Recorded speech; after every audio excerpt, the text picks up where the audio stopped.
Good morning, good afternoon, good evening to everyone that is with us in our first webinar of a series that we think will go ahead for quite some time.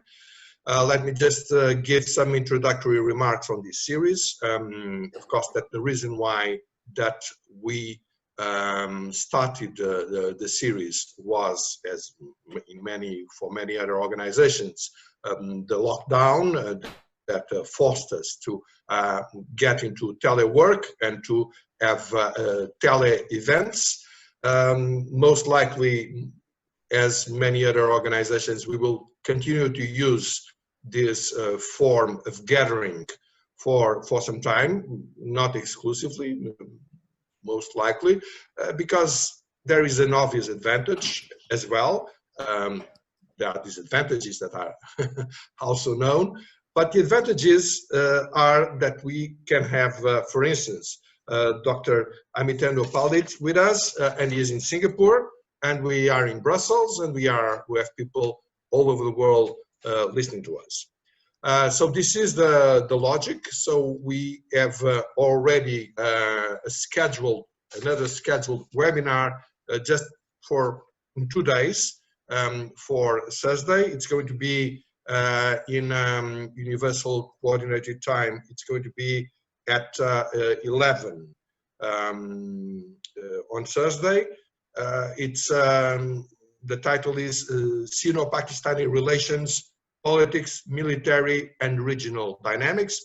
It is actually the event that we had programmed for March, just before the lockdown, and we were forced to postpone. So it's going to happen in this webinar form. We will have, during May, we have already 2 webinars that are in progress. We will have certainly others. We will announce each webinar, the forthcoming webinar in the preceding one. And so that is a new way for us to communicate. But let us go now for our first webinar. We have with us Dr. Amitendo Paldit. He just disappeared from the screen for a moment. No, I am back here. He's back. yeah, he just put the microphones. Very good. Yeah. So, Dr. Amitendo Paldit, he is a senior research fellow and research lead at the Institute of South Asian Studies in the National University of Singapore. He specializes in the international trade policies and regional economic developments and the Indian economy.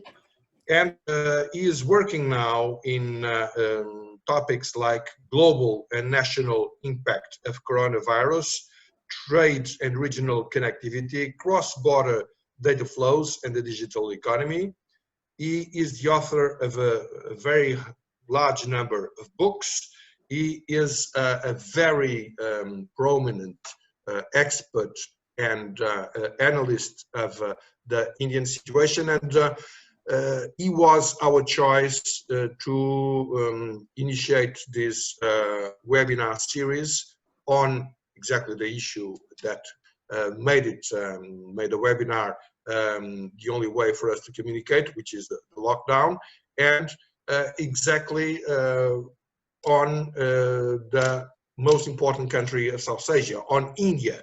He is, in our opinion, one of the best analysts of this situation, and we are very, very proud to have you. He is going to show some PowerPoints. During the lecture, you are most welcome to formulate your questions. Please, when you formulate your questions, do not forget to identify yourself by name and affiliation, and to express your question in writing. SADF is administrating your questions and answers, and we will, after the lecture, we will answer them, we will tackle them. So once again, to all of you, very much welcome. And the floor is now to Dr. Amitanu Palit.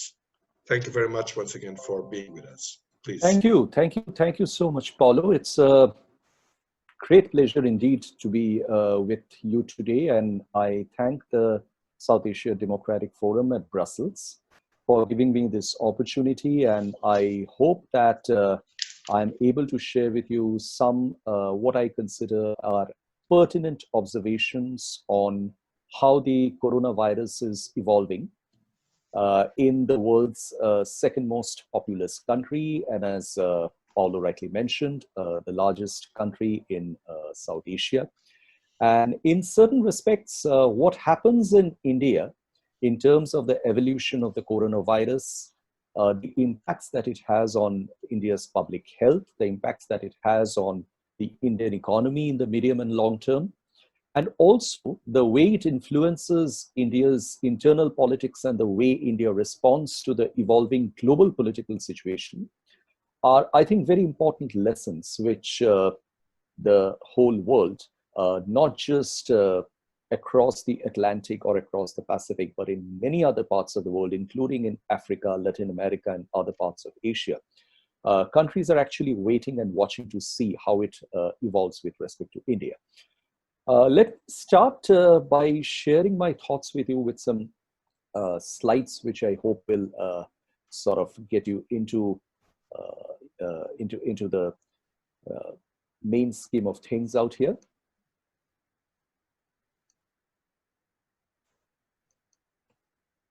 So this is India and coronavirus, the impact, challenges, and the strategies. And what I wanted to first share with you is this graph, which is a graph of the countries in the world where the coronavirus cases have till now been more than 10,000. Japan has been the latest entrant to this club. India belongs to this club, and there are around 23 countries of the world which till now have more than 10,000 cases. Of course, there are large differences between the actual number of cases.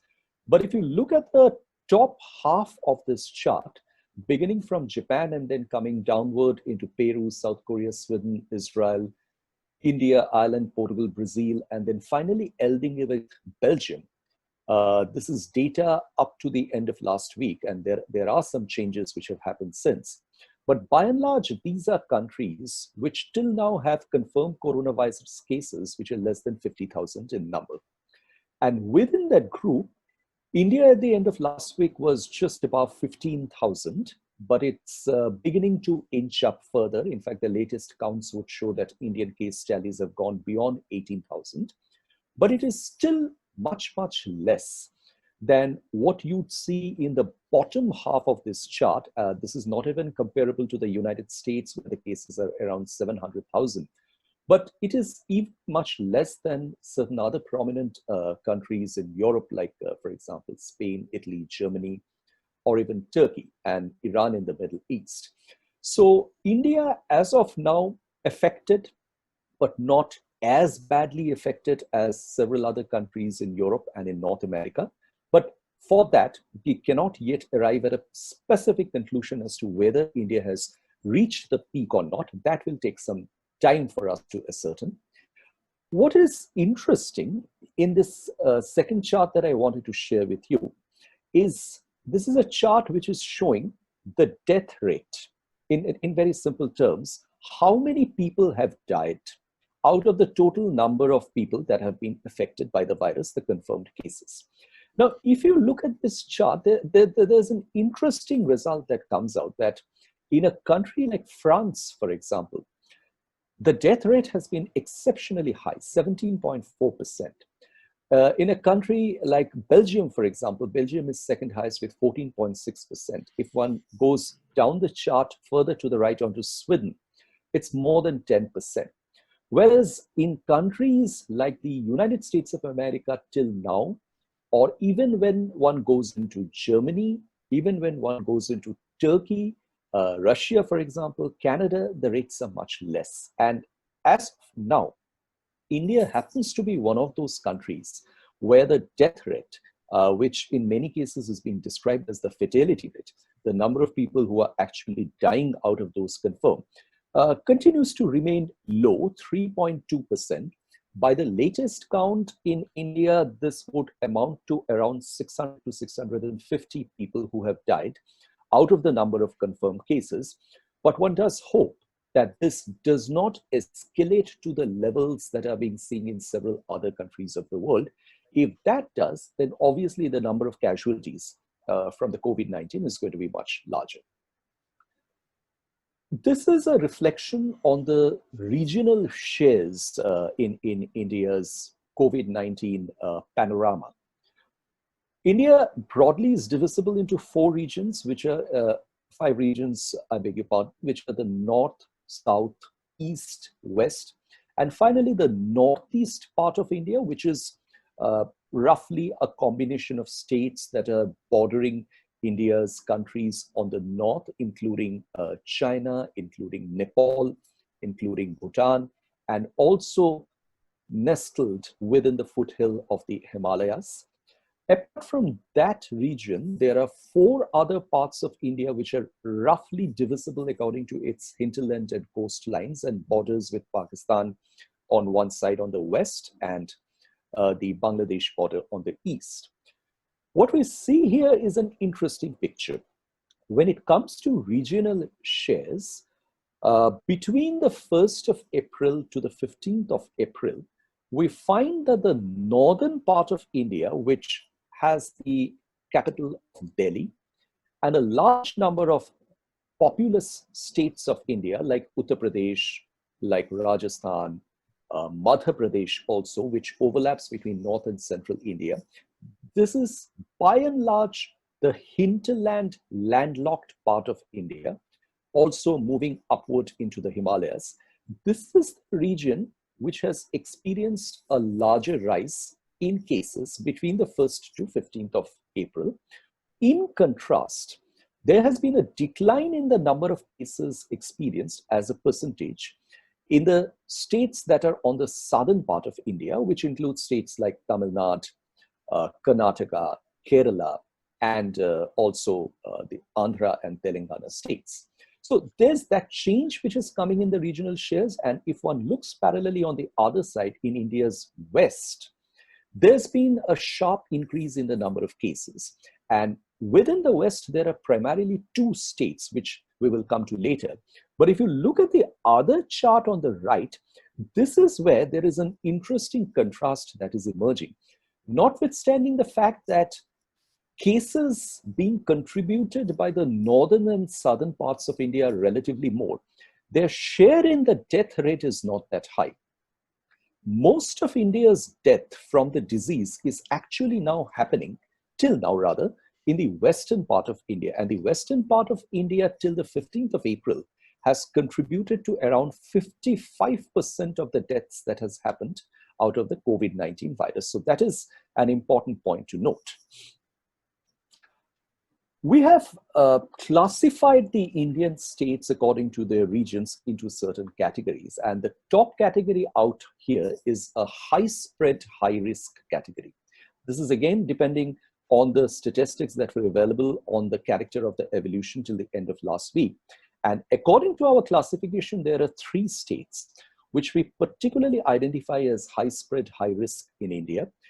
2 of these are from the northern part of India, one of which is Delhi. And when we say Delhi, we include the national capital region by and large. So it's not just the state of Delhi, but the state of Delhi expands a little bit into parts of its bordering states, neighboring states, Uttar Pradesh on one side and Haryana on the other, partly into Rajasthan as well.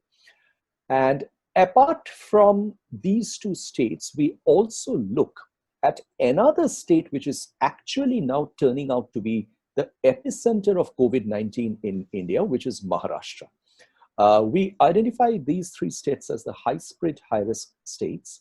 We move on to the next category, which is the high spread, moderate risk states. These are states where the spread has been high, but where the risk till now is at a manageable level But there is the possibility that if the containment efforts are not significantly successful, then these states, or at least some of these states, can also get elevated into the high spread, high risk category. Out here, you see 3 states from India's north. The first is J&K, the Jammu and Kashmir state. Then there's the Rajasthan and Uttar Pradesh. We see 3 states from the southern part of India coming into this category: Andhra Pradesh, Tamil Nadu, Telangana.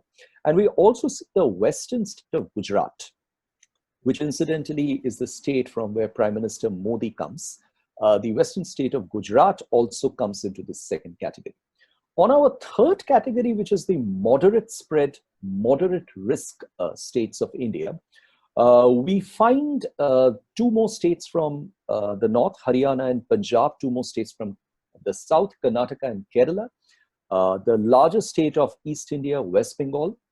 We find another category, low spread, uncertain risk state. These are states where the spread has still now been low. And these include quite a few of the relatively smaller states from North India, including the mountainous states of Himachal Pradesh, Ladakh, Uttarakhand. We find 2 or 3 big states from the eastern part of India, Bihar, for example, to be in this category. The largest state of Northeast India, Assam, to be in this category. And finally, there's a bunch of states where actually the coronavirus hasn't really spread. Or even if it has spread, it has been very negligible. So these are states which include almost the entire chunk of northeastern India, except for Assam, and also a smaller western state like Goa, which incidentally has been declared virus-free, and then other small territories. Again, a point that I would like to make here, and this is again the death rate, the case share of various states. Now, if you look at this map, you'd see this sudden peaks and jerks coming above the red trend line at the bottom, which essentially shows that till now in India, the incidence of cases has not been uniform. There are states which have really experienced this in great gusto. For example, if you look at the first circle on the left, it is actually the state of Delhi, which is into the first circle on the left. If you come to the middle circle, this is actually the state of Maharashtra along with Madhya Pradesh, 2 important states, both of which are figuring in our high spread, high risk category of states. And finally, if one goes down to the right, one looks at a few states in the southern part of India, including Tamil Nadu and Telangana, where again, the share of cases have been high among the states. We now take a quick look at what India did in order to control the spread of the pandemic in the country. The country actually, it must be said that India did start acting on the arrest of the COVID from pretty early on. And one of the reasons for that is that India does have China as a neighboring country. China was the epicenter of the disease when it first broke out. The disease also started affecting countries in Southeast Asia, among the first group of countries that it affected. India has large number of people moving back and forth between China, between Southeast Asia. And when it got sense of the virus from the 3rd week or from the later part of January, it actually started putting in travel restrictions. And then into the month of February, it continued with these restrictions. But I think what India probably did not realize is that there was a shift in the epicenter of the virus, a pretty quick shift from East and Southeast Asia to Europe and the Middle East. And that happened quite fast. Well before most countries actually realized how serious this was, by the 2nd or 3rd week of Feb, it became very apparent that countries like Iran in the Middle East, Saudi Arabia, United Arab Emirates have started experiencing this virus in a serious fashion, combined by a country like Italy in Europe, which was experiencing the outbreak of this virus in very large fashion. And then it started spreading very rapidly in the United States of America. Now, by the time all these became clear, India started escalating the restrictions on the number of people coming into its country so as to ensure that the imported content of the COVID-19 remains as less as possible. But there appeared a period of time when it realized that while the number of cases were still low, it needed to act fast, much harder, much tougher than what it had done till now. And this actually resulted in Prime Minister Modi coming on national television for the first time around the 20th of March to address the people of India, bringing to their notice how serious a character the virus was assuming and how much risk the country ran from escalation in the level of the virus. And that actually led to a very quick reappearance of the Prime Minister within 4 to 5 days of his first address. And on the 24th of March, in the evening, when he addressed the country, he announced a complete lockdown across the country from within 4 hours of his address. That is from 12 in the morning of 25th of March. So as a result of that, India went into a national lockdown. But I must say that before the central government announced this national lockdown, there were individual states of India which also announced lockdowns within their own administrative domains. And the final result was that from the 25th of March, you actually saw highways like the kind that you see on your left completely empty, because India's lockdown has been very stringent by character in terms of 2 or 3 major features of it. The first is India put a complete check on movement of public transport. Not only did it stop all international passenger flights from landing in the country, it stopped all domestic flights from flying between states. It stopped interstate buses. It stopped interstate railway services in order to ensure that the movement of people and the entry of people remain as limited as possible. There were also very stringent restrictions on operation of institutions. Schools, colleges were closed. All non-essential services were blocked out. All essential services were strictly instructed to go on a work from home basis.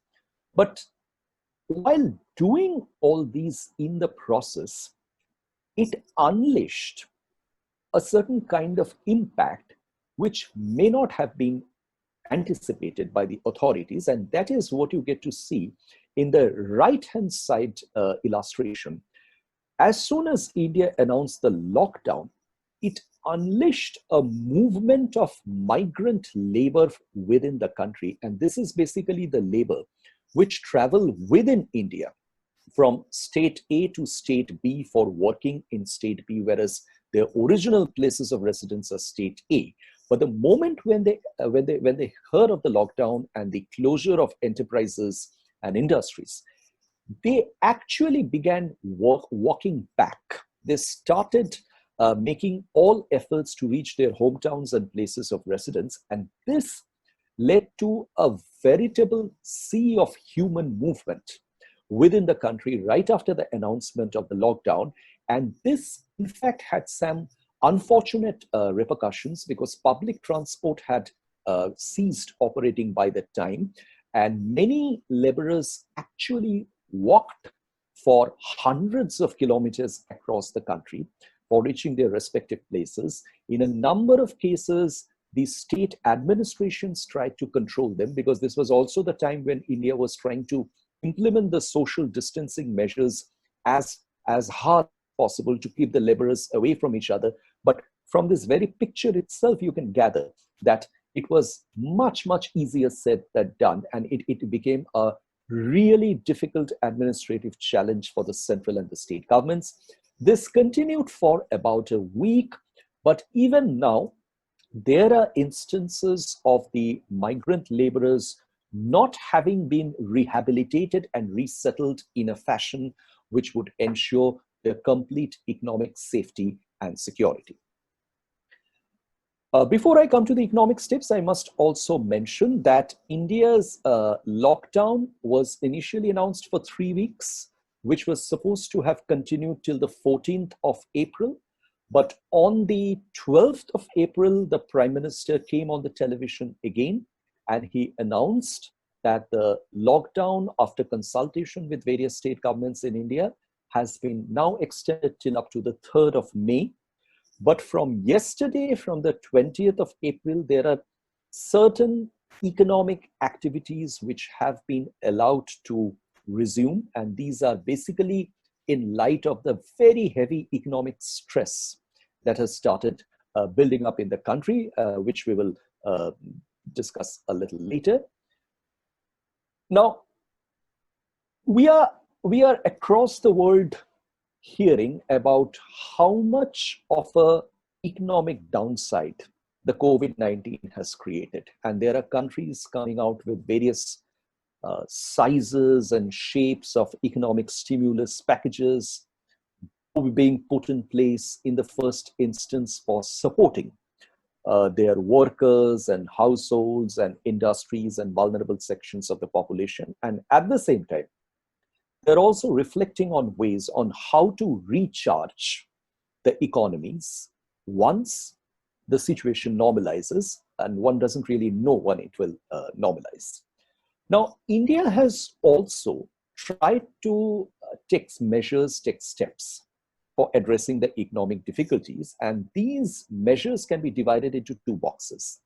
The first is what was immediately announced right on the onset of the lockdown, and at a time when the government anticipated that the complete shutdown of industries is going to hit the economy very, very hard.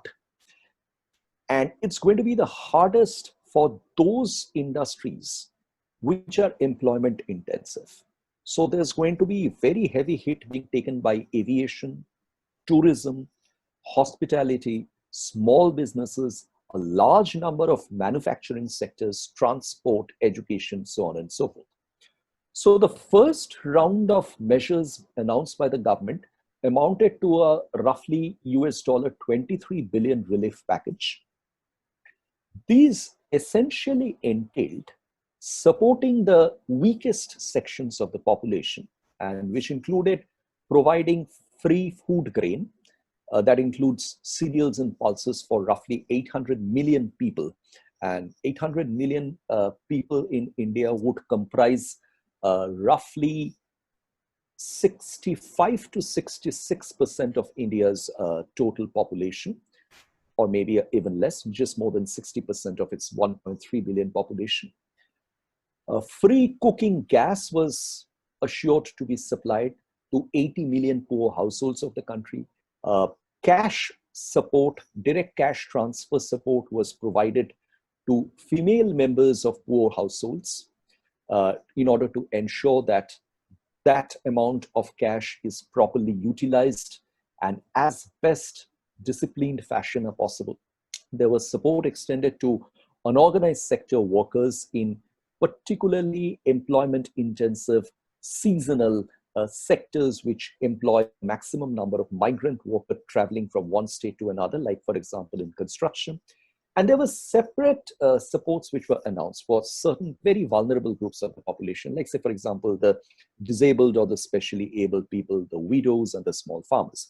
So this in a sense is what the government of India has announced till now, which is essentially, as you can see from the character of the package itself, it is essentially provided at giving a one-stop support to the people in distress. This is not a long-term policy plan. This is something which is being provided to the people to take care of their immediate difficulties. The long-term stimulus package has not yet come from the government of India, but bits of it have come in the monetary policy statement of the Reserve Bank of India. The Reserve Bank of India has successively announced a number of measures, one of which includes further lowering of the interest rates in order to ensure that there is sufficient liquidity in the system. So much so that when businesses require liquid cash for their working capital requirements, right after resumption of economic activity, there is no dearth of any cash on that regard. Banks have been allowed to extend the moratorium, so much so that people at a time when they're suffering from economic distress, many people have gone on unpaid leave, have lost their jobs, or have been told not to take salaries. Insofar as these people are concerned, they would welcome this announcement of a moratorium, deferring the EMIs on loan and so on and so forth. And there's also a particular arrangement which the Reserve Bank of India monitors, which amounts to the amount of funds that can be transferred to the state governments of India when they require so. And this, because of fiscal disciplining reasons for a long period of time, has actually been fixed at a particular limit. But given the current exigency, this particular ceiling has been liberalized. And there has also been longer period provided for realizing export receipts, because exporters are a particularly hard hit segment in this current scenario, because a lot of them are not receiving the payments which they have been committed. A lot of them are unable to realize their invoices. So this has been a particular facility allowed to the exporters.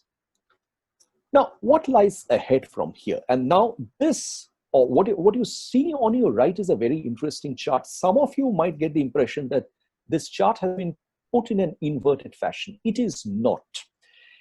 This is a chart which has been prepared on the basis of the latest World Economic Outlook projections of the International Monetary Fund, which were released just before the Fund Bank spring meetings. Now, what you see from here is the projected rate of growth for the year 2020 for major economies of the world, all of which practically are in the negative.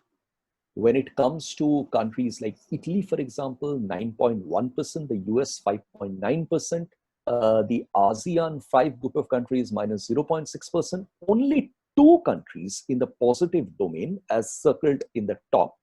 The first is China, which is expected to recover somewhat towards the later part of the year to record a growth of 1.2%, and India at 1.9%. Now, having said that, what lies ahead of India is a rather bleak scenario. And let me try to explain why is it so. While it seems rather distant memory right now, if you go back a little and look at the condition of the world economy in the month of January of this year, you would recall that at that time itself, the International Monetary Fund had revised downward the growth forecasts for the world.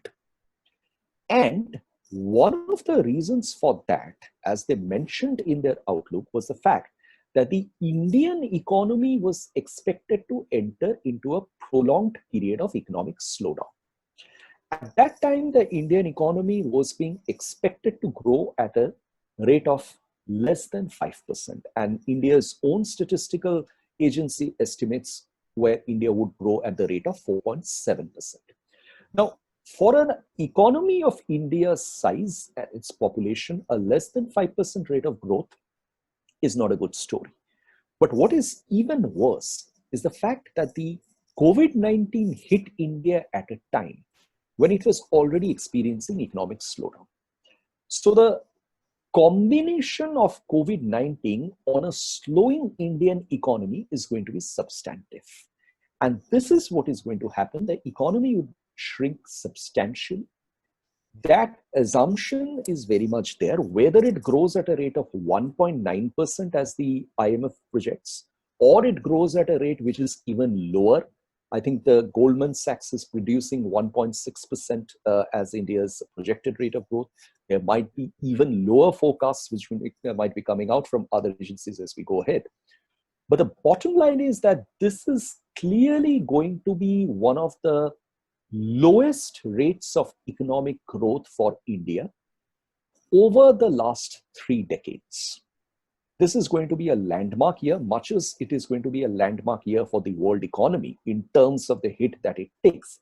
It's going to be a landmark year for India also. So there are a certain set of priorities which become important in terms of implementable priorities, in terms of challenges that need to be overcome. The first, and this arises directly from the concerns that India will have to handle, is that it needs to ensure sufficient food supplies for people who go out of job because of COVID, who are unable to sustain their incomes, and who still have to be fed 2 square meals a day at least for ensuring that the hunger problem in the country does not become substantial.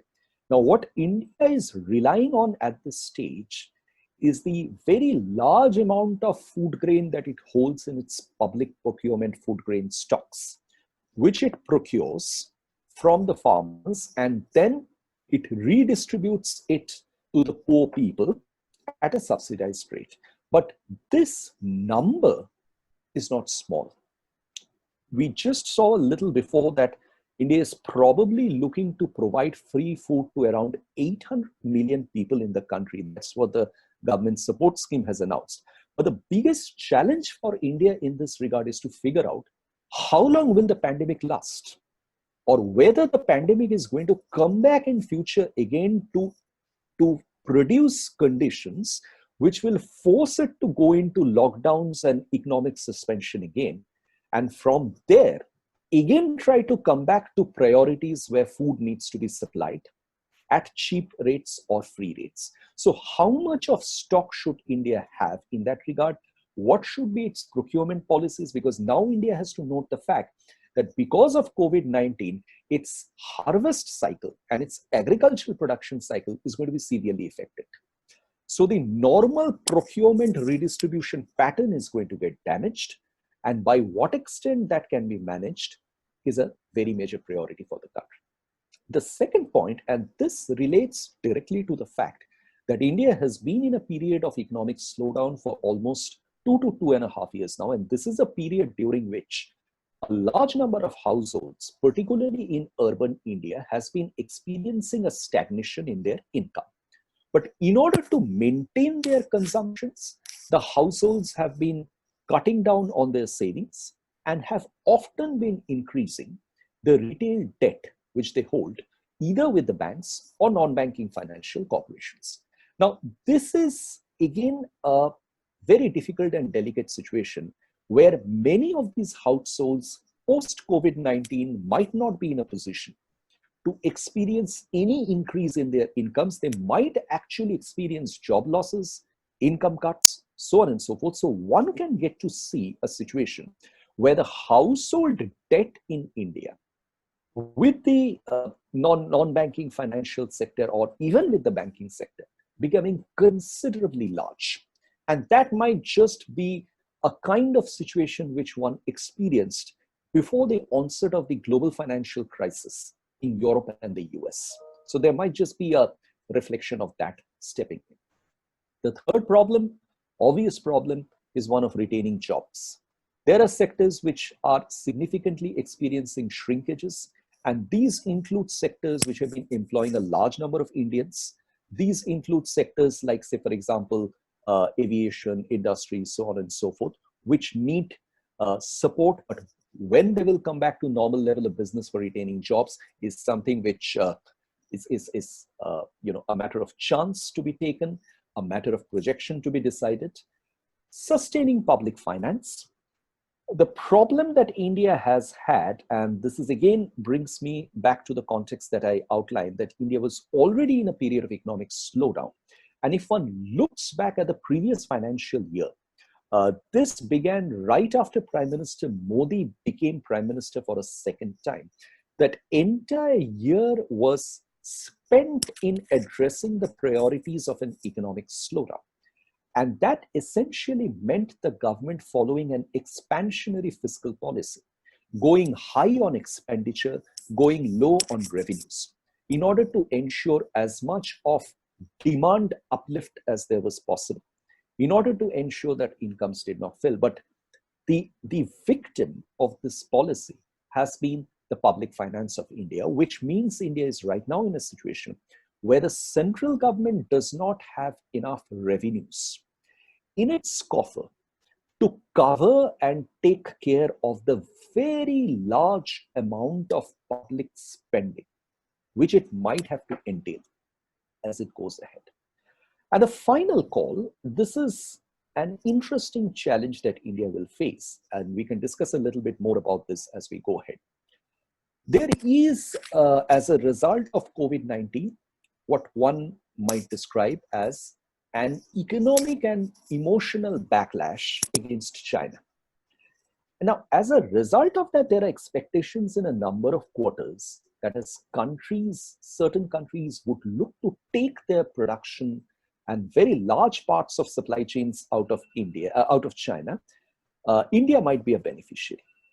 India might actually become a beneficiary of a process where there's a large amount of relocation happening out of China. This partly was happening even earlier because of the US-China trade war, but now COVID might intensify the process. But I think the challenge over here for India is to give a signal to the investors, at least the long-term investors, that look, India is not just a good place for investing funds, it is an equally good and stable place for managing economic conditions and business conditions that can tackle or that can provide frontline effective responses to epidemics like the COVID-19, which means it has to send out strong signals that it has a good public health system, its healthcare is up there, its industrial and business and working conditions have aligned to the safety standards that are going to emerge post-COVID-19.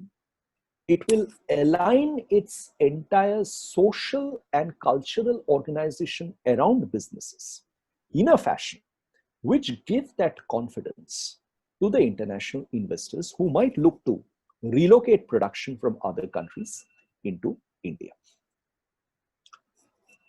Now, the final set of thoughts that I wanted to share with you is that just to go a little beyond the economic spectrum, which I have been primarily focusing on.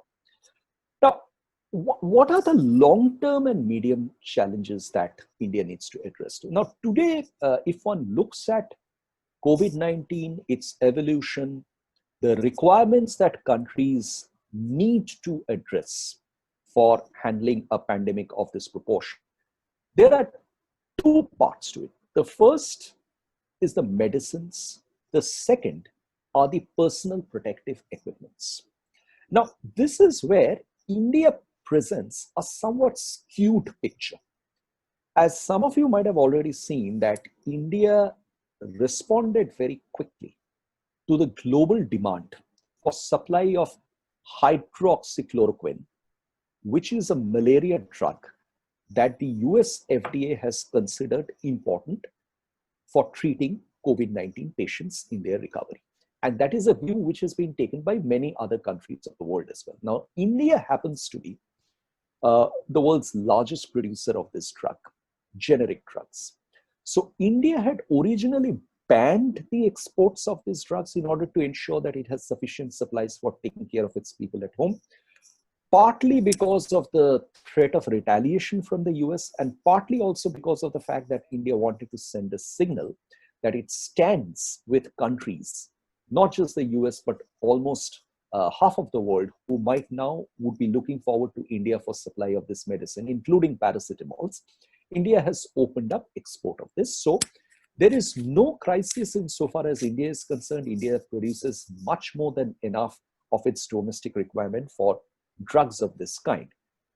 But on the other hand, when it comes to personal protective equipment, hand sanitizers, soaps, face masks, and even medical accessories like ventilators and oxygen support systems, India actually is underprepared. India does not produce enough of these. So there is an asymmetry which India has at this point in time in terms of its preparedness for handling future outbreaks of this kind or any epidemic for that kind. So this is something which it really has to prepare for. There are already certain selective strategies which have started taking place within the Indian pharma industry. The government has started providing incentives for it. I mean, it means a lot to India if India can actually be there in the front line for the preparation of a vaccine for tackling COVID-19, because nowhere in the world will that vaccine be required more than in India in terms of the population that it has. So it means a lot for the Indian pharma industry and for the Indian industry and economy as a whole to see if that preparedness can be brought in.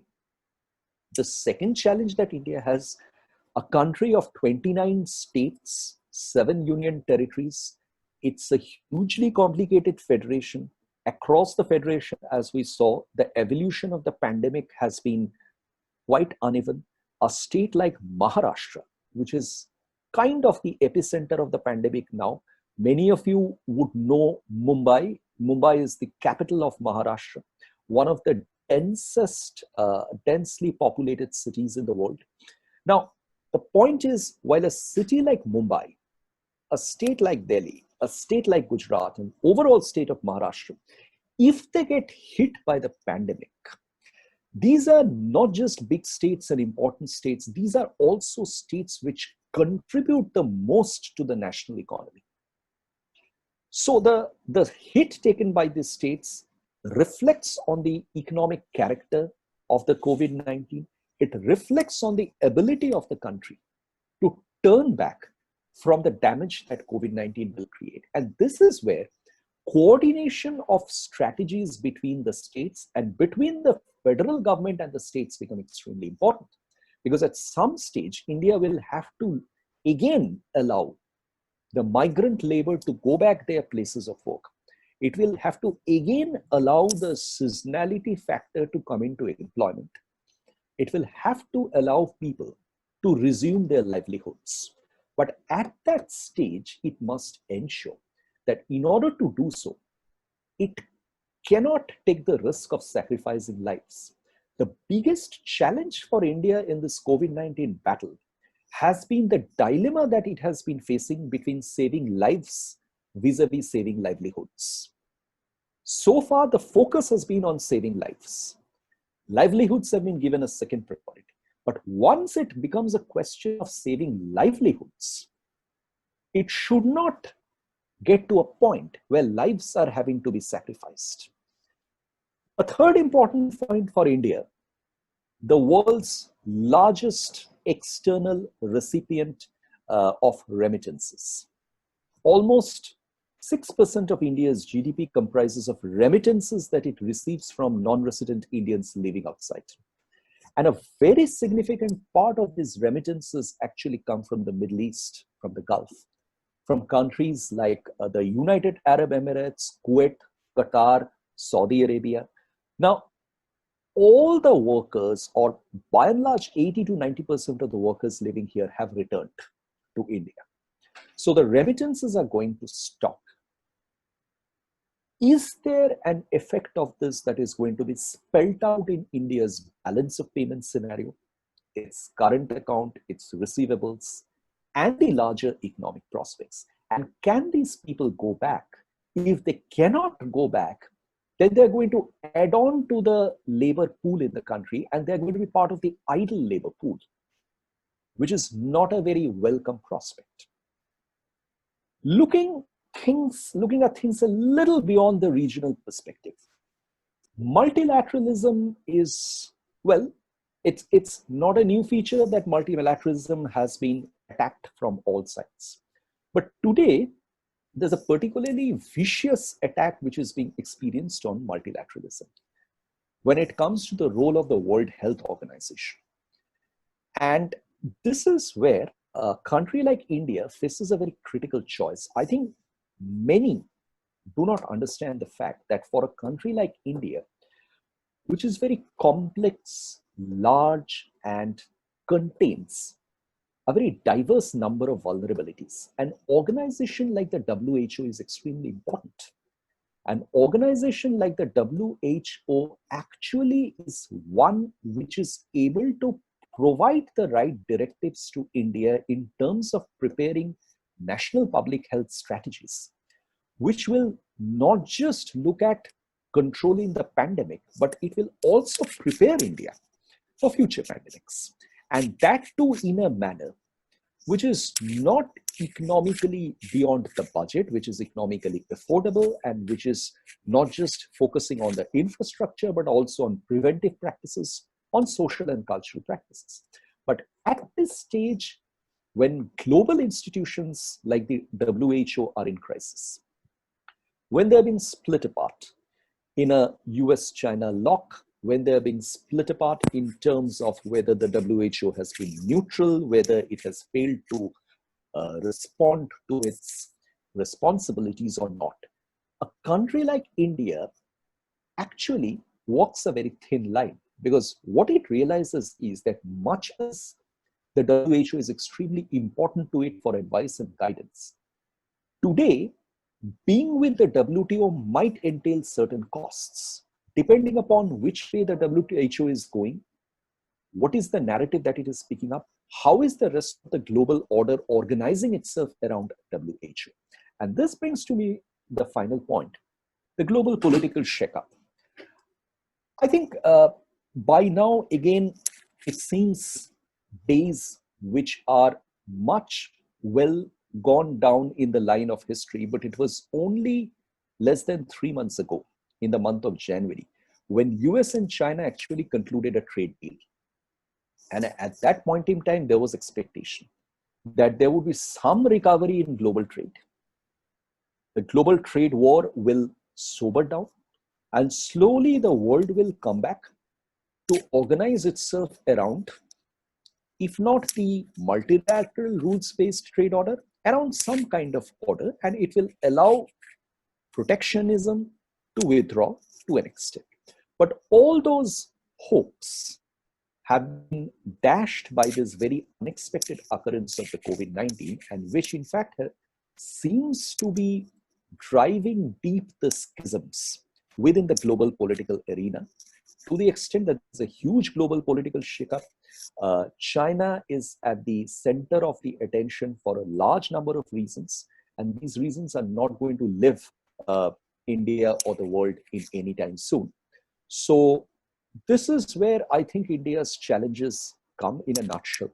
So for me, this has been a very fascinating set of issues to reflect on and share with you. And I'll be very happy to discuss any further thoughts that you might have on what I shared. Thank you so much. Thank you very much, Dr. Amit. It was really an impressive lecture. You covered an immense sort of subject. I think it would be very difficult to be more comprehensive. We have really loads of questions. Some of them were actually raised during the course of your intervention. I think you did touch upon them in the last periods of your speech. Some others are overlapping ones with the others, so it's not going to be easy for me to go to you and to try to select and to organize all the questions that are in front of me. But perhaps, well, the first one that I really, and to a large extent, it's also, you know, my own impression, and it comes from our manager in SADF, Albino, and you know, the numbers you showed say that 0.013% of population has been diagnosed or tested with the virus. Is there a rationality of a lockdown in a country like India because of this? Especially even if we do not, I mean, there are, of course, issues, economic, political issues, but even in terms of illnesses, we just have to think about malaria and so many other health challenges. Is there really a rationale for this sort of action that was very much praised by WHO? But is this really what do you think about the proportion have the challenge to the answer. And especially because when I was looking at your graphics, we could see that both the gateways to the outside world, that is Delhi and Mumbai, were actually the focus of most of the cases, which shows that they are imported. And actually, what really struck me was that the curves were so sharp. I mean, the explosion of cases was brief, and it rapidly was overcome. So this even emphasizes more the question that has been put. What is your opinion, please? Oh, no, I think, yes, if one looks at it from the point of view of percentage of the population, it's a very negligible percentage. Even as we speak, as of now, today, less than 20,000 confirmed cases detected in India. Just about more than 500 people who have died. But, I think the concern that India had at a time when it went into a very stringent lockdown of the kind which is continuing right now is the fact that in a country like India, there are a number of imperfections. The first imperfection is with respect to the amount of testing which India is able to do. There's been a lot of points raised over how much testing is being done by Indian states and the local governments. The fact of the matter is that India really has not tested as much as several other countries have. And if we take Asian examples, countries like South Korea, for example, have really shown the way when it comes to testing. So the point that I'm trying to make is that if India expands its testing, there is no doubt about the fact that the number of cases would increase much more than what they are.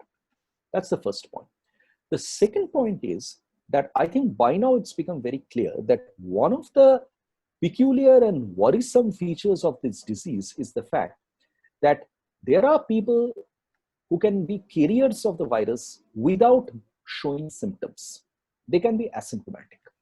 And I think the concern that India had was that, look, there are two ways in which this virus can multiply. The first is the imported part. There are people coming in from outside India who can get the virus to them and they can spread around. So let's stop that. If we can stop that effectively, go into background contact tracing, then we can actually stop the virus from spreading within the community. That has been India's biggest fear. Because today, if you look at the character of the epidemic in India, it's still by and large urban. It's still by and large confined to the big cities, tier 1 cities, at best tier 2 cities. But if it spreads to rural India, then this is an outbreak which is really going to take up very ominous proportions. Number one, because rural India has segments where the public healthcare facilities are very limited. The awareness about the disease is limited, and you cannot really implement disciplinary and preventive practices like social distancing in those areas. So I think the strategy that India took was, let's try to act as hard and as much as we can before this disease reaches a stage where it is becoming uncontrollable. And even if you look at the numbers today, 25th of March, when India went into the lockdown, the number of cases in the country were just about 500. Today, despite such an intense lockdown, the number of cases are almost close to 20,000. So I think the logic to this is that, look, if we haven't done the lockdown, then by this time, one doesn't really know where the numbers would have gone. And the second problem is that we know of India's weaknesses, and these weaknesses are primarily institutional. There are also cultural factors, there are social factors. India is a country where effective social distancing is extremely hard to implement, given the density of the population. I mean, you have been to cities like Mumbai, for example, and you know the amount of density that spaces, public spaces in Mumbai have.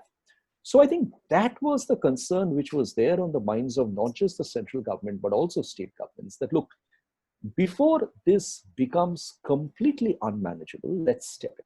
But having said that, there's one point on which I think I would like to take a contrarian position. And the contrarian position is that the character of India's lockdown has been extremely stringent, to the extent that right from the beginning, the economic hardships had become very severe.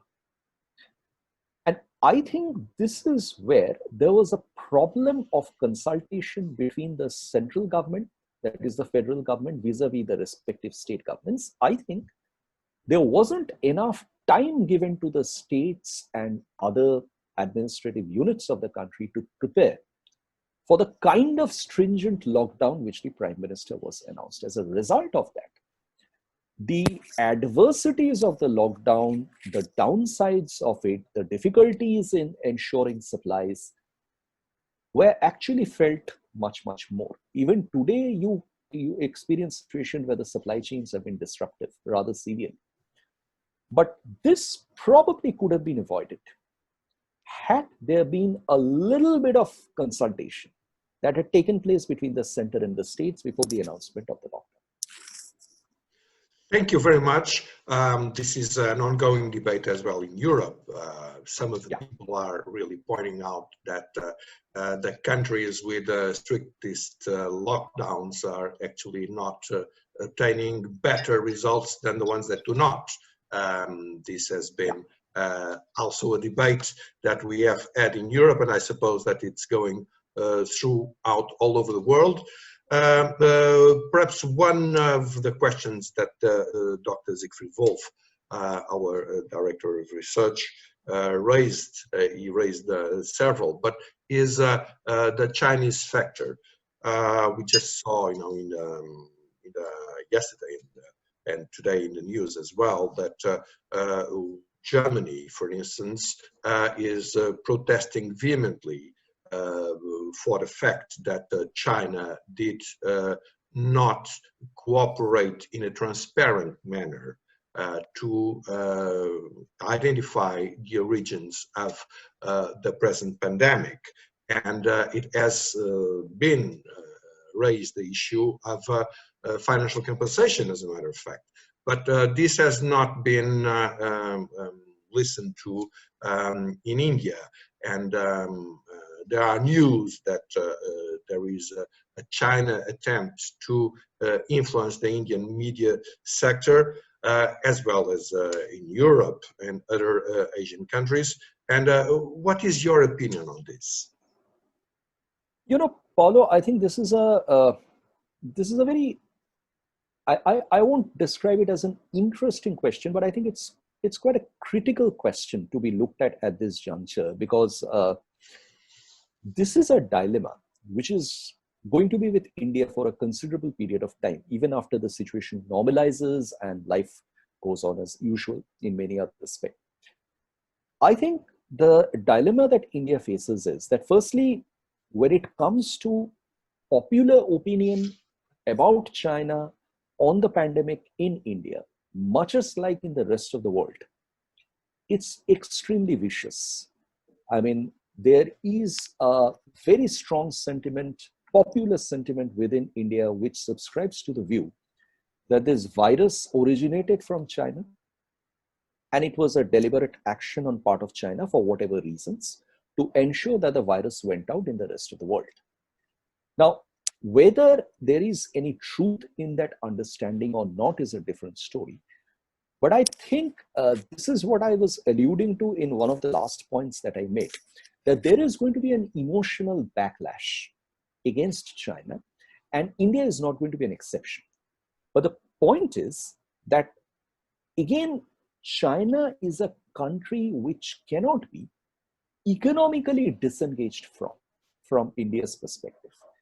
Like, even if one looks at the current priorities with respect to India, India is importing a significant amount of personal protective equipment from China.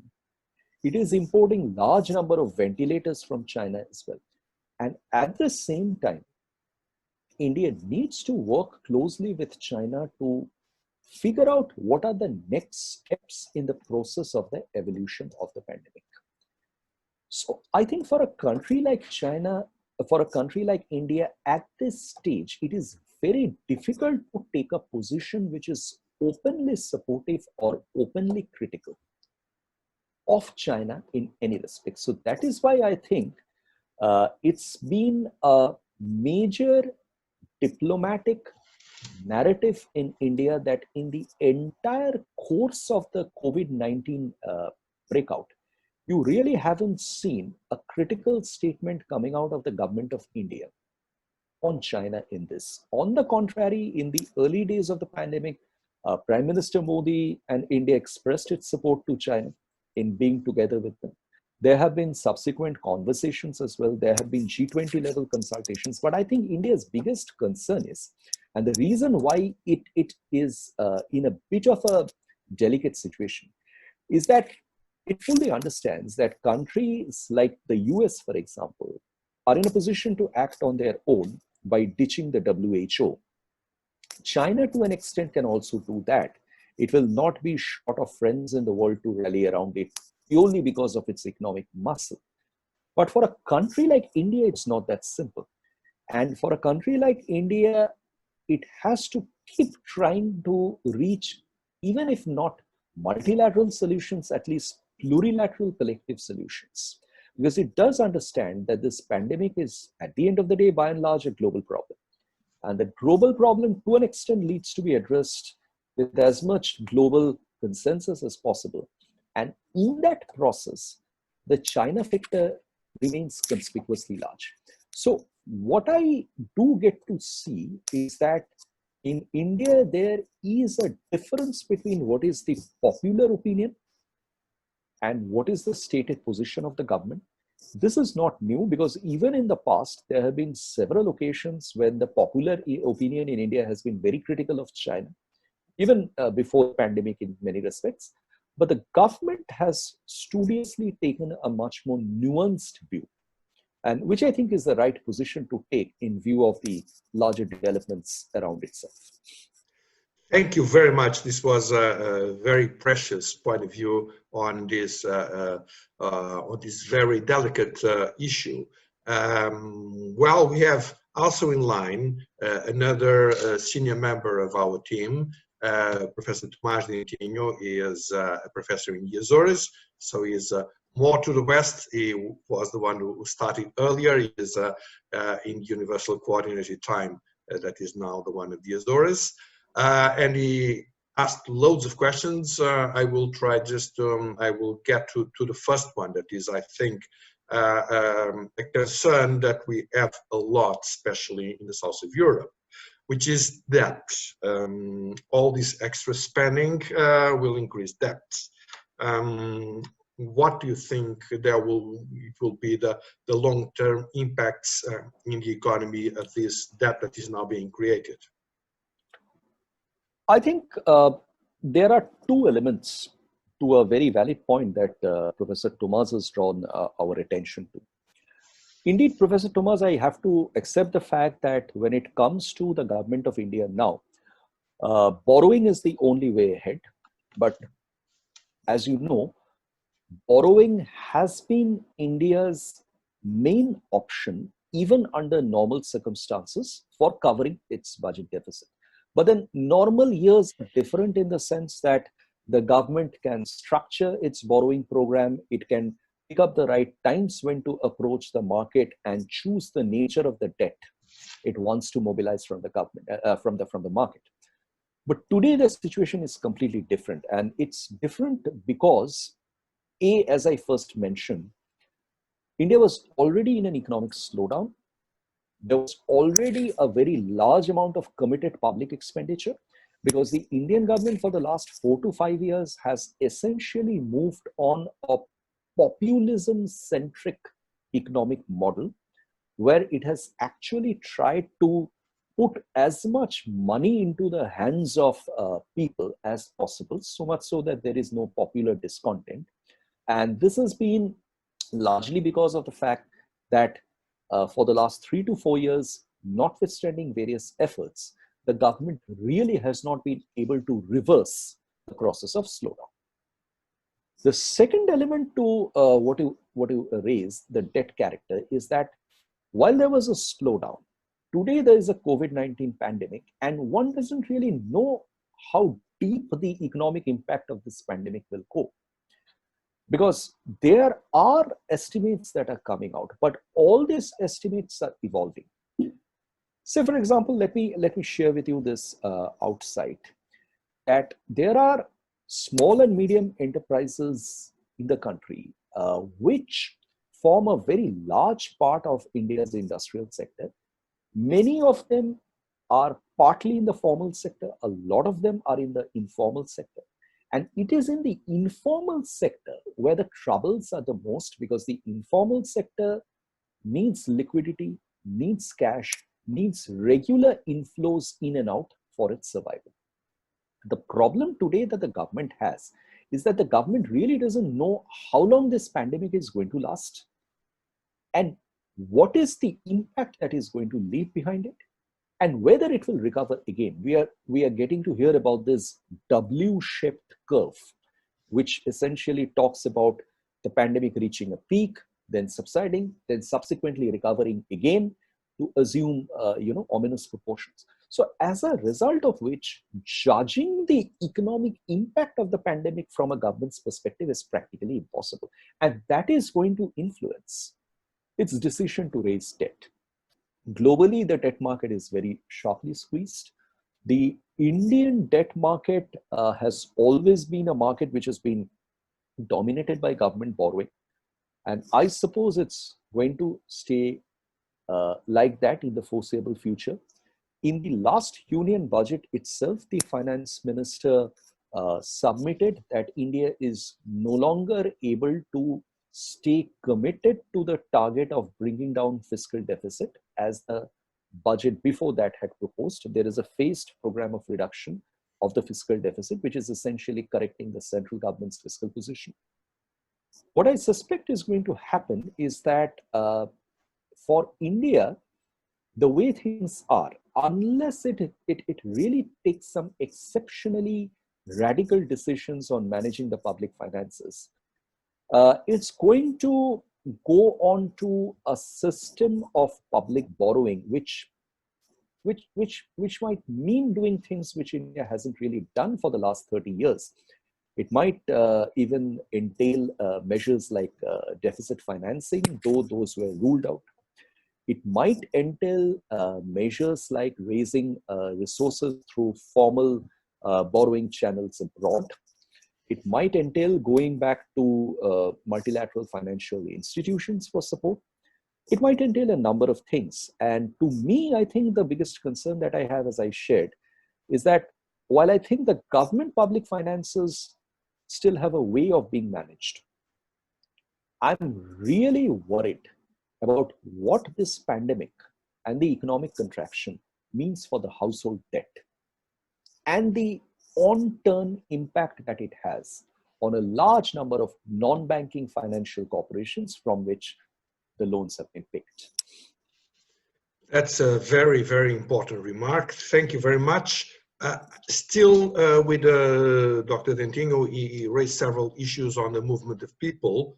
I think that some of them you already answered. I mean, stating that the big question is to find out if there will be a full return movement from all these people that went to their rural backgrounds. But another question is, do you think that people that have come now from the big urban centers in India, and as well from the Gulf, from countries like the Emirates and Qatar and so on, will these people be able to bring some of their knowledge, their ways and means back to rural India? Will there be a positive, a small positive at least, outcome of this? Paulo, I think the challenge that India faces is, firstly, when it went into the kind of, if I could describe it as almost a military style containment strategy in terms of the very stringent lockdown that it announced and which is still going on, is that it didn't really realize the impact of this on the migrant labor within the country. I think this is where India is a country which is very different from a country like China. In China also, we have large occasions of migrant labor. But these are migrant labor who travel from the hinterland to certain industrial hubs on the coast and stay located there. They do not really move back and forth with as much of seasonal frequency as you get to see that happening in case of India. India is a country where people are completely free to move. I mean, it's almost like the European Union in some sense that, you just cross state borders and move from one state to another, and you can settle down. I mean, from state A to state B, it's no issue for people to move. You can move in line with the job that you are seeking. You can even move for seeking jobs. And that is why you get to see so much of urban overpopulation and swelling of the margin in Indian cities, and people living in distressed conditions, because these are people who come for picking up seasonal jobs, which are primarily in construction, real estate, certain kinds of infrastructure, or even hospitality and transport sectors. None of these are permanent. None of these are lasting. None of these are contractually defended. But these are all odd jobs. So people do these jobs, and then at a point in time, according to the harvest calendar, probably go back to their villages. If they have land, they cultivate. If they don't have land, they work as agricultural labor in the landed farmers' houses. So this whole cycle works on a couple of assumptions that there is enough activity which is going on in the main industrial and economic centers of the country to engage people from the rural areas who will come and work there. And number two, there is a sufficient amount of rural labor available to make that move. Now, today, what we are going to experience is that there's going to be a squeeze on both sides. First, if it comes to employment absorbing sectors like real estate, like transport, we don't even know when the transport movements in the country are going to get normalized. We don't know when the trains will start functioning, when the buses will start moving. So they will move probably initially just as a matter of routine resumption of services. But then thereafter, if one looks at cities like Delhi, if one looks at Mumbai, if one looks like the southern part of India, for example, states like Tamil Nadu, Karnataka, which are actually the industrial hubs and economic activity centers, we don't know when economic activity and commercial and business activity will revive in these states and at what periodicity to actually create a demand for migrant labor. And the second thing that is going to happen is that even if it creates a demand, the supply may not be entirely forthcoming, because the fact is that once the migrant labor has been evicted the way it has been, it is now going to be reluctant to move back to a place where it is unsure about its continuity. Because there's pretty much evidence to suggest the fact that things are not going to become normal very soon. An average migrant labor might actually prefer staying put at his original place of residence and benefiting from the government subsidies to whatever little support that is becoming available to him, and take part in the rural economy again, even if in a subsistence fashion, rather than moving out and getting displaced again.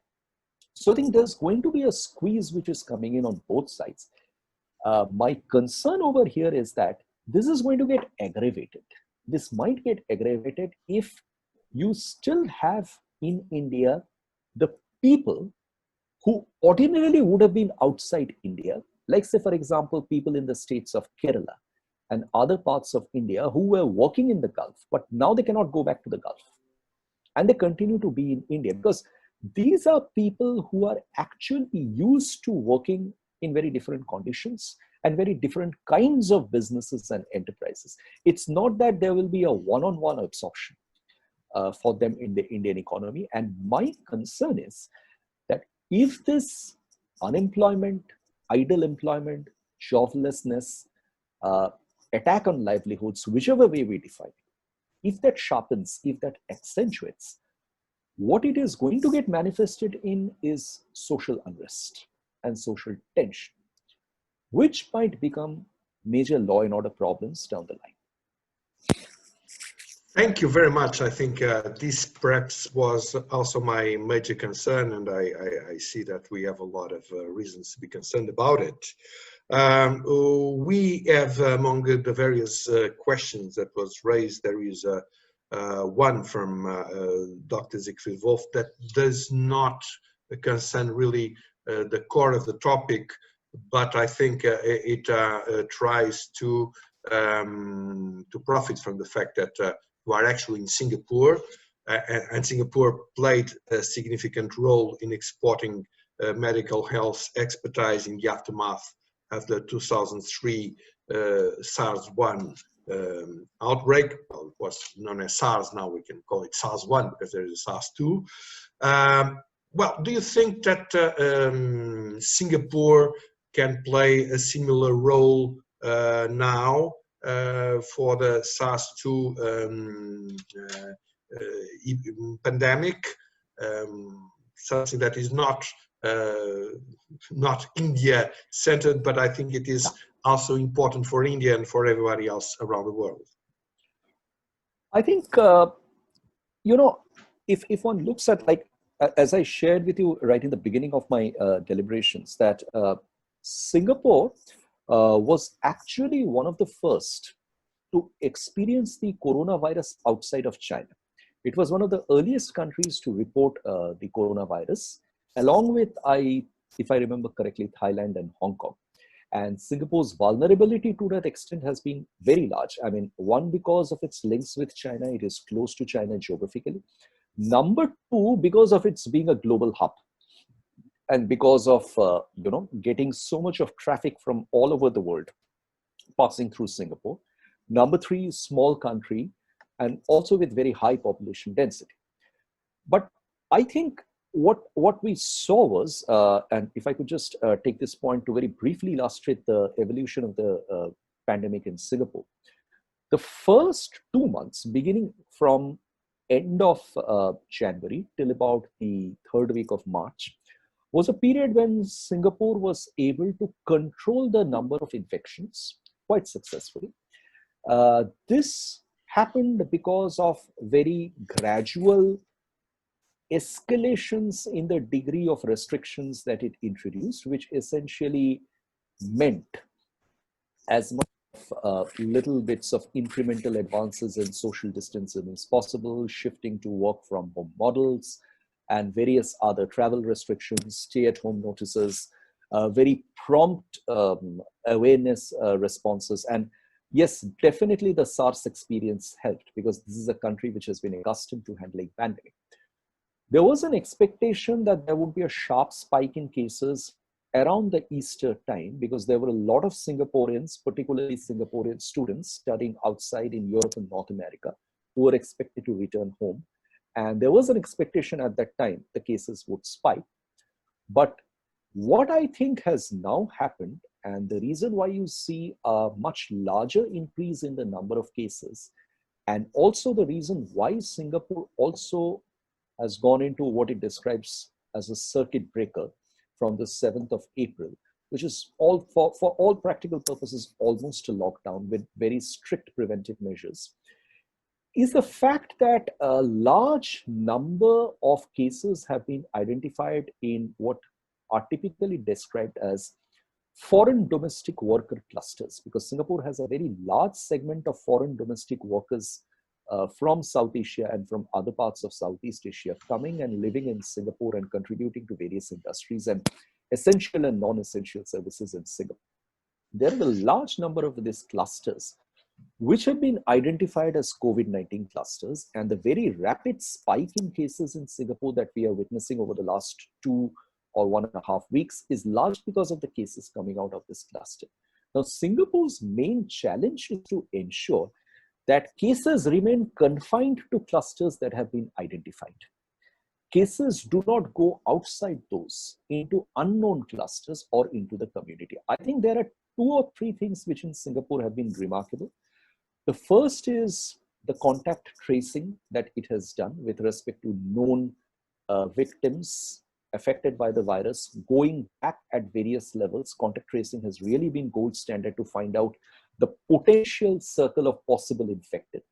The second is in really implementing the social distancing measures very hard within the period of lockdown, coming down on all functional restrictions that the government has announced as much as possible.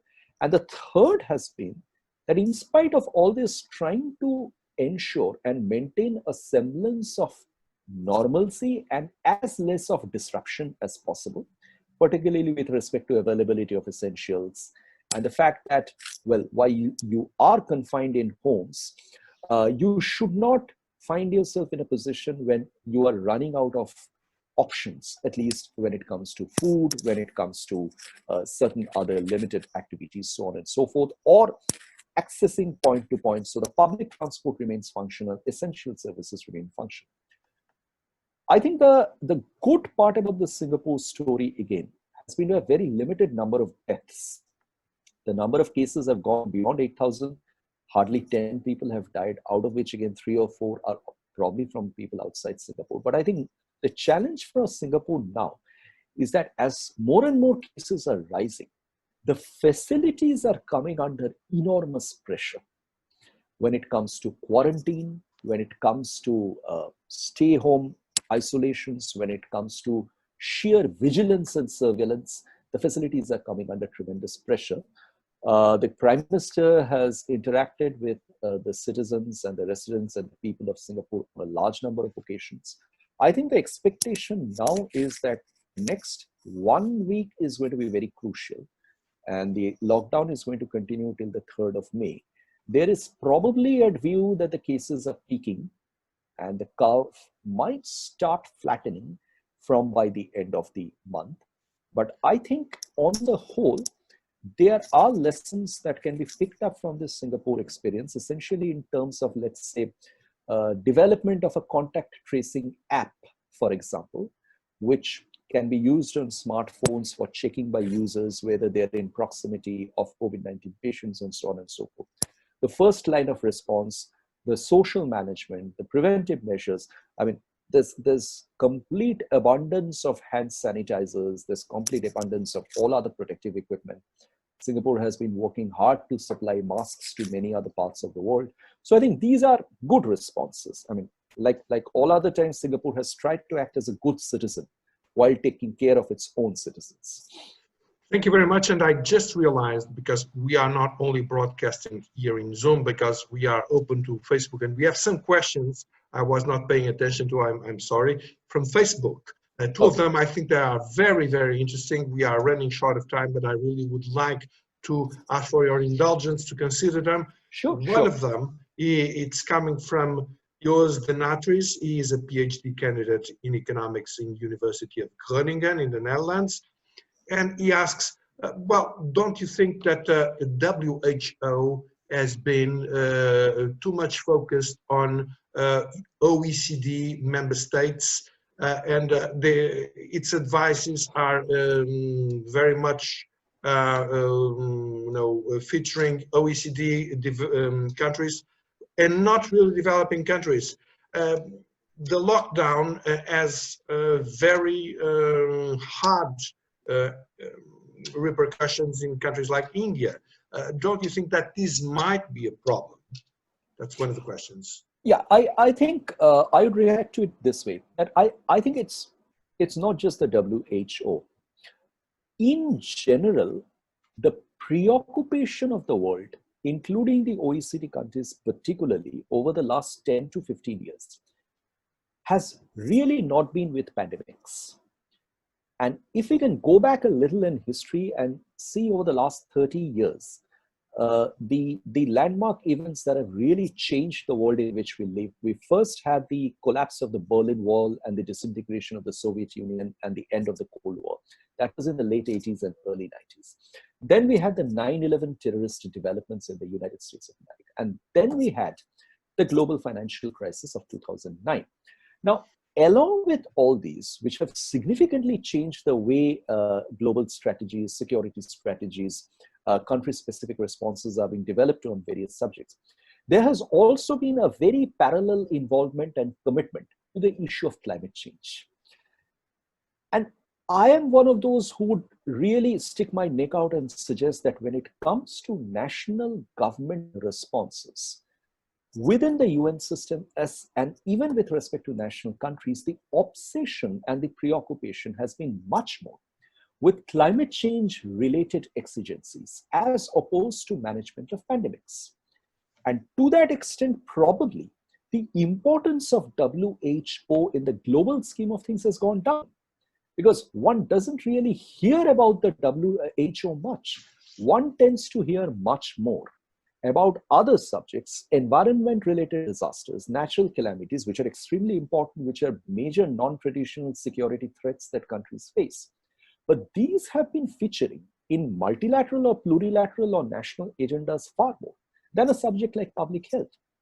And it's essentially Asia and partly Africa, which has been victims of epidemics over the last 20 years, whether it be the SARS or the Ebola or the Zika or the H1N1 or the swine flu. So to an extent, probably selectively, but then these epidemics also have been absorbed within the larger social, cultural, and public health milieus of these countries. They have never really received the global attention which epidemics require, as a result of which the WHO has been short of attention. The WHO has not been able to position itself in the role which it should have discharged. It has not got that teeth, it has not got that muscle, it has not got that authority and sanctity and credibility to be in a position to drive global academics and pandemics the way it should have.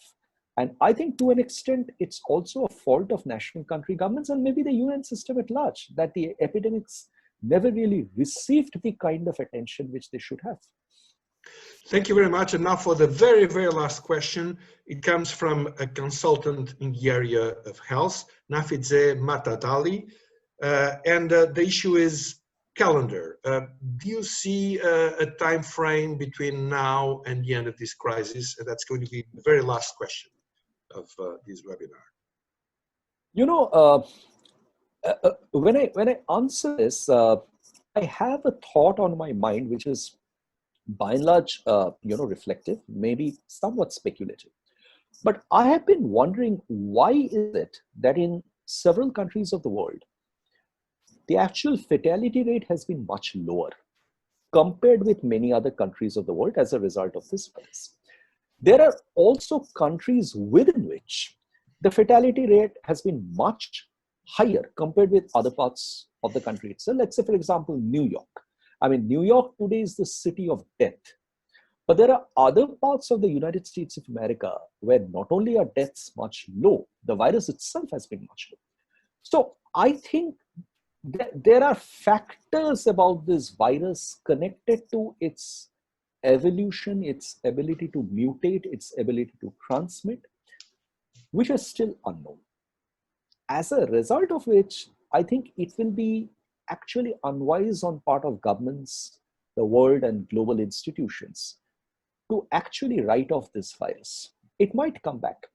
It might come back in certain ways and forms that we are not aware of, which we cannot anticipate. We can only hope that at some stage, however ridiculous it sounds, countries as a whole will develop the herd immunity. So there will be much more infected people within the population, both symptomatically and asymptomatically. So much so they can't really infect the rest of the population, which is much smaller in number.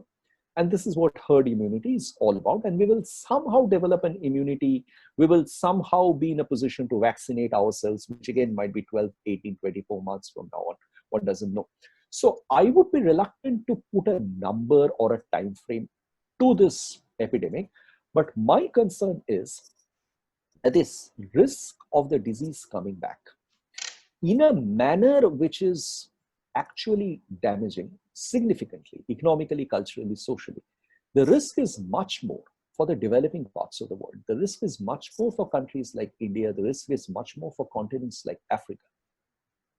Primarily because there is lack of knowledge, there is lack of resources, there is lack of awareness, and there is complete confusion.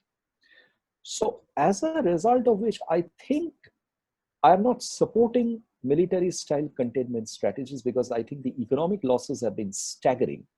And at some stage, governments really have to tell themselves that, look, we have tried our best. This virus cannot be eradicated. We will just have to live with it. We will hope that we can contain its spread to the best of our abilities and let the economy at least start doing something basics. That call has to be taken. I think countries have started taking this call, particularly in North America, particularly in Europe, even elsewhere, South Korea, Japan, so on and so forth. So without putting a timeline to that, I think governments also need to be very cautious and businesses also need to be very cautious about the fact that the virus might come back and it might continue creating implications which are still unknown. Thank you very much for the whole of your comment, the whole of your lecture, and specifically now I think that you really summed up the issue very, very well. I think this was a tremendously enlightening webinar. We really gained immensely from having your knowledge shared with us. We are very much looking forward to our following webinar already on Thursday. We intend to, if you allow, to continue to ask for your cooperation because you have been really a fantastic collaborator in our SADF events programs. And thank you to all of you that have been following us. We are looking forward to see you in a couple of days. Thank you very much, Dr. Amitanu Palit. Thank you, Paulo. Thank you, SADF. Thank you, Siegfried, Hannah, all the colleagues. I look forward to working with you. It was a great pleasure for me being with all of you today. Wish you all the very best. Take care and stay safe. Thank you. All the best for you as well. Thank you so much. Have a good day. Have a good day. Bye-bye.